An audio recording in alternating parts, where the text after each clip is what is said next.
नमस्कार, मैं हूं रंजीत झा। यूं तो मोदी सरकार देश की तमाम संवैधानिक संस्थाओं पर और उन संस्थाओं में बैठे व्यक्तियों पर पूरा कंट्रोल चाहती है।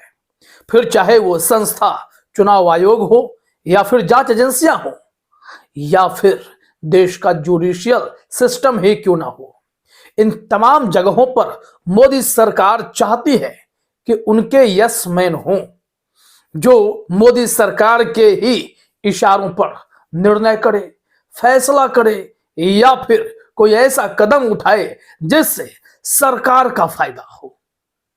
और ऐसे में अब जुडिशरी भी शायद अछूती नहीं रह गई है।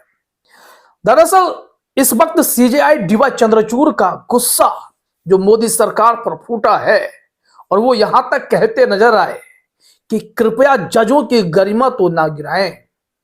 क्या हुआ है ऐसा? जुडिशियल सिस्टम में मोदी सरकार ऐसा क्या करने जा रही है और जिससे सीजेआई चंद्रचूड़ तकलीफ महसूस करने लगे? अमूमन तो अब सीजेआई डीवाई चंद्रचूड़ के फैसलों को लेकर देश में लोग सवाल खड़े करने लगते हैं, लेकिन बात जुडिशरी पर आई तो सीजेआई साहब तुरंत बिफर पड़े। वहीं जब देश में लोकतांत्रिक तरीके से चुनी गई सरकार को यही केंद्र में बैठी भारतीय जनता पार्टी सबको अस्थिर कर देती है, सत्ता बनाने बिगाड़ने के खेल में जांच एजेंसियों का, संवैधानिक संस्थाओं का दुरुपयोग करती है, तब सीजेआई चंद्रचूड़ के नेतृत्व वाली देश भर की अदालत ने सिर्फ टिप्पणी की है, कभी ऐसा फैसला नहीं दिया है जो पूरे देश के लोगों के लिए नजीर बन गई हो। नहीं, कोई मिसाल नहीं बन पाया कोई भी फैसला जिसके लिए देश की जनता भी अब दुखी महसूस करती है। सीजेआई साहब से बहुत उम्मीदें थी, अब लोगों ने वो उम्मीद ही सीजेआई डीवाई चंद्रचूड़ से छोड़ रखी है। हो क्या गया है सीजेआई साहब को? इस बीच तो धाकड़ वकील कपिल सिब्बल ने भी सीजेआई डीवाई चंद्रचूड़ के निर्णय से, उनके आदेश, उनके जजों के फैसले से हैरानी जताते हुए प्रेस कॉन्फ्रेंस करके दिखा दिया। इस बीच में क्या हुआ है? दरअसल मोदी सरकार की आदत है कि तमाम संस्थाओं में हस्तक्षेप कैसे किया जाए और कैसे उसे तोड़ मरोड़ कर अपने अनुकूल कर दिया जाए। और कभी कभी इसी कड़ी में दिखने में सही कदम, लेकिन वो थोड़ा सा विवादास्पद और हास्यास्पद कदम भी नजर आने लगता है। हुआ क्या है जिसके चलते सीजेआई चंद्रचूड़ बिफर पड़े हैं? दरअसल मोदी सरकार ने एक निर्णय किया। उस निर्णय के मुताबिक जो जज हाई कोर्ट में प्रैक्टिस कर चुके हैं, रिटायर हो चुके हैं, उन जजों का लिखित टेस्ट लिया जाएगा। उन जजों को लिखित परीक्षा में 50% मार्क्स कम से कम लाना होगा, तब जाकर किसी संवैधानिक पदों पर उन्हें नियुक्ति मिलेगी। मतलब वो वैसे पद होंगे, खास करके जैसे उपभोक्ता फोरम में अगर किसी को वहां चेयरमैन बनाना है तो फिर इसके लिए टेस्ट लिया जाएगा।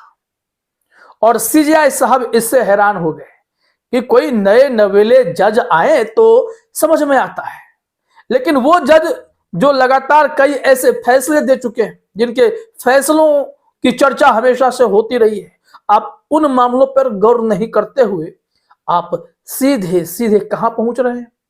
आप कह रहे हैं कि जो जज रिटायर हो रखे हैं हम उनका टेस्ट लेंगे। यह थोड़ा सा अपने आप में अजीब भी लगता है। खैर, यही कारण है कि कई ऐसे बहुत ही जिम्मेदारीपूर्ण विभाग हैं, ऐसे आयोग हैं, कमीशन हैं जिसमें कोई अध्यक्ष नहीं है। और इसको लेकर खूब चर्चा हो रही है कि रिटायर्ड जज इंटरेस्ट ही नहीं लेना चाहते, वो अपने बुढ़ापे में क्यों अपनी छवि खराब करेंगे किसी टेस्ट में फेल होकर के। आइए पूरी रिपोर्ट दिखाते हैं। यहां लिखा हुआ है, नवभारत टाइम्स पर सुनाए गए फैसलों से परख लीजिए काबिलियत, लिखित टेस्ट क्यों, सीजेआई चंद्रचूड़ की सरकार को नसीहत। क्या कुछ कहना है? इस रिपोर्ट को जैसे जैसे आप देखेंगे सारी चीजें क्लियर हो जाएंगी। लिखा हुआ है, क्या आप जानते हैं कि राज्यों के कंज्यूमर फोरम के प्रमुखों के पद खाली क्यों हैं? इन पदों पर नियुक्ति नहीं होने के पीछे बड़ी वजह क्या है? सरकार इन पदों को भर ही नहीं पा रही है। Chief justice of India justice DY Chandrachud ने इन पदों पर नियुक्ति को लेकर होने वाली प्रक्रिया पर टिप्पणी की है। सीजेआई ने साफ तौर पर इन फोरम के प्रमुखों के चयन के लिए होने वाली लिखित परीक्षा को लेकर सवाल खड़े किए हैं। इसके साथ ही उन्होंने सरकार को नसीहत भी दी है। क्या नसीहत दी है वो अब देखिए, हेडलाइन से तो आप तमाम बातों को समझ रहे होंगे, लेकिन अब जब बात आई इनके टेस्ट की तो सीजेआई साहब अपने जजों के बचाव में उतर पाए। लेकिन इस देश में कैसे मोदी सरकार तमाम संवैधानिक संस्थाओं का दुरुपयोग कर रही है अपने हित के लिए, अपने फायदे के लिए, तब जब कुछ इस तरीके के ही मामले लेकर, कोई याचिका लेकर सुप्रीम कोर्ट जाता है और जज साहब वहां से कहते हैं कि हम सुनवाई नहीं कर सकते हैं, तब उनको चिंता करने की जरूरत है या नहीं है। रिपोर्ट में देखिए, चीफ जस्टिस का मानना है कि राज्य उपभोक्ता विवाद निवारण आयोग के अध्यक्ष के रूप में सिलेक्शन के लिए लिखित परीक्षा, उसके बाद इंटरव्यू देना और परीक्षा और मौखिक परीक्षा दोनों में न्यूनतम 50% अंक प्राप्त करना संवैधानिक अदालत के जजों की गरिमा को गिराने जैसा है।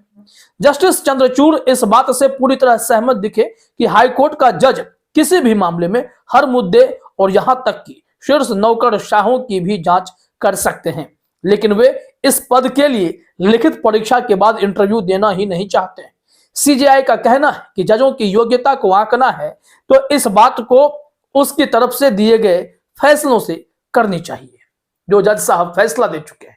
अब जरा सोचिए कि ये कितना हास्यास्पद होगा। जो जज रिटायर्ड हो गए, जिन्होंने देश में सरकारों के हित में या खिलाफ फैसले दिए होंगे, कई बड़े बड़े केस में फैसले दिए होंगे, कई अधिकारियों को तलब किया होगा, अब वो अधिकारी इन रिटायर्ड जजों का इंटरव्यू लेंगे, इन जजों की लिखित परीक्षा कराएंगे। ये पता नहीं मोदी सरकार किस सिस्टम से काम करना चाहती है। वैसे तो चुनाव आयोग के नियुक्ति करने के लिए वो अपने ही पसंद के मंत्री को सीजेआई की जगह बिठा रखे हैं, वो जहां मर्जी जिन्हें नियुक्त करना हो कर सकते हैं। लेकिन जब बात जुडिशरी की आती है, जजों से जुड़ी बात आती है, तब मोदी सरकार तुरंत में लिखित, टेस्ट, ये सब कुछ लेने पर उतारू हो जाती है।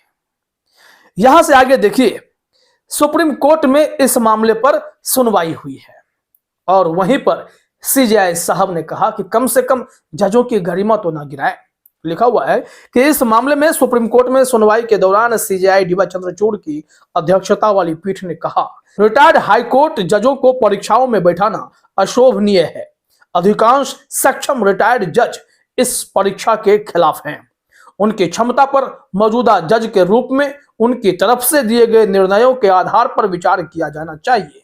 सीजेआई ने कहा कि रिटायर्ड जिला जज भी ऐसी सिलेक्शन प्रक्रिया से गुजरने के लिए अनिच्छुक हैं। अब जरा सोचिए, सीजेआई साहब ने बात तो पते की कह दी है। अब यहां पर अगर मोदी सरकार से ही यह कह दिया जाए कि एक प्रावधान आप यह भी बना दीजिए कि देश में कोई सांसद, विधायक या प्रधानमंत्री, खास करके प्रधानमंत्री, पार्लियामेंट्री सिस्टम से हमारा देश चलता है ना, तो प्रधानमंत्री के लिए कोई टेस्ट का आयोजन हो जाए, जो उस टेस्ट में 50% मार्क्स लाएगा उसे ही प्रधानमंत्री बनने का अवसर प्राप्त होगा। तब बात बराबरी की होगी, तब समझ में आएगा कि इस देश में जो सत्ता के शीर्ष पर बैठा है वो व्यक्ति काबिल है, अन्यथा हम उन्हें काबिल नहीं मानेंगे।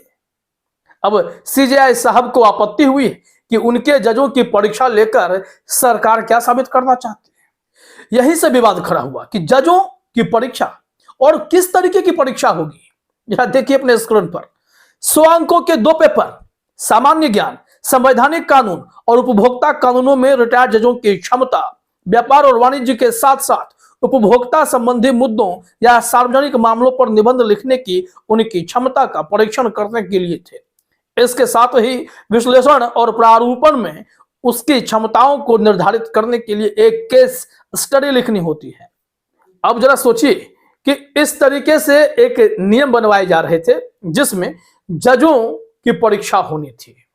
वैसे भी अब देश में जो जुडिशियल सिस्टम में नए जज आ रहे हैं, बिल्कुल नए जज आ रहे हैं, जहां जिला में नियुक्ति होती है वो जज परीक्षा देकर जाते हैं, इंडियन जुडिशियल सर्विसेज का एग्जाम देते हैं और फिर वो धीरे धीरे प्रैक्टिस करते करते जिला से, हाई कोर्ट से लेकर सुप्रीम कोर्ट तक पहुंचते हैं, जिनकी जैसी काबिलियत वो पहुंचते जाते हैं।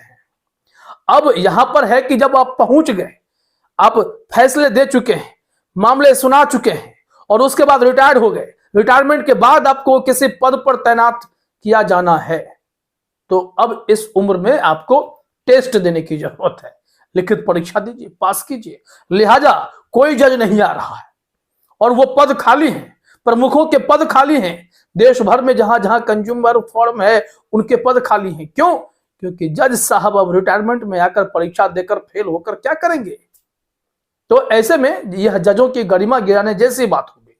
चिंता सीजेआई साहब ने जता दी है, लेकिन चलते चलते सीजेआई साहब से भी यही सवाल है, जब लोकतांत्रिक मूल्यों का हनन हो रहा होता है तब भी सुप्रीम कोर्ट से कोई ऐसा फैसला क्यों नहीं आता है जो देश के लिए मिसाल बन जाए? कभी नहीं हुआ। सीजेआई साहब के नेतृत्व में टिप्पणियां तो बहुत हुई, लेकिन फैसला नहीं आया। और अब यह सबके सामने बात खुद पर आई तो तुरंत विफर उठे। फिलहाल इस वीडियो में इतना ही। आप सभी का हमसे जुड़ने के लिए बहुत बहुत धन्यवाद।